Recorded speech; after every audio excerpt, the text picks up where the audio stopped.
रामकृष्ण हरी वस्त्र भांडार देत आहे 4,999 रुपयाच्या खरेदीवर थार कार जिंकण्याची सुवर्ण संधी। ही ऑफर 31 मे 2026 पर्यंत सुरू आहे।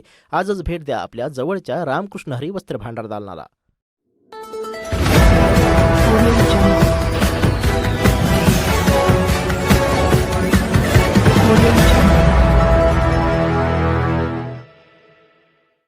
मुख्यमंत्री समृद्ध अभियानाअंतर्गत निमगाव सावा येथे विशेष ग्रामसभा संपन्न।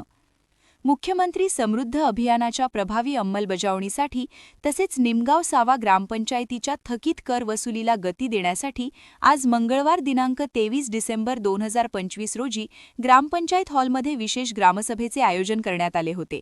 या ग्रामसभेला गावातील ग्रामस्थांनी मोठ्या संख्येने उपस्थित राहून गावाच्या सर्वांगीण विकासाबाबत महत्त्वपूर्ण चर्चा केली। या सभेचा मुख्य उद्देश मुख्यमंत्री समृद्ध अभियानाअंतर्गत गावातील थकीत मालमत्ता कर, वीज कर व इतर करांची वसुली नियमित करणे हा होता।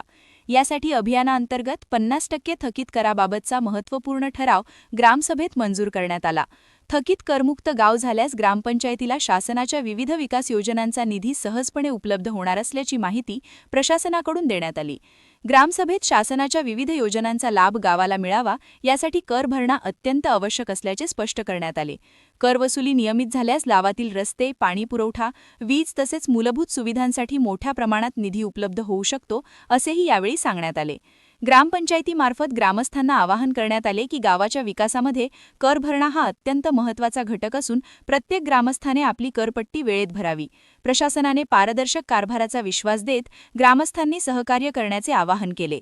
यावेळी ग्रामपंचायत प्रशासनाने सांगितले की गावाला थकीत करमुक्त करणे ही केवळ ग्रामपंचायतीची नव्हे तर प्रत्येक ग्रामस्थाची सामूहिक जबाबदारी आहे। कर भरल्यास गावातील विकास कामांसाठी मोठा निधी उपलब्ध होईल। तसेच 31 डिसेंबरपर्यंत थकीत कर असलेल्या ग्रामस्थांनी आपली करपट्टी नियमित करून ग्रामपंचायतीस सहकार्य करावे आणि शासनाच्या मुख्यमंत्री समृद्ध अभियानाचा पूर्ण लाभ घ्यावा असे आवाहन करण्यात आले। सभेच्या शेवटी उपस्थित ग्रामस्थांनी गावाच्या विकासासाठी सकारात्मक प्रतिसाद दिला असून कर भरण्याबाबत जनजागृती करण्याचा संकल्प व्यक्त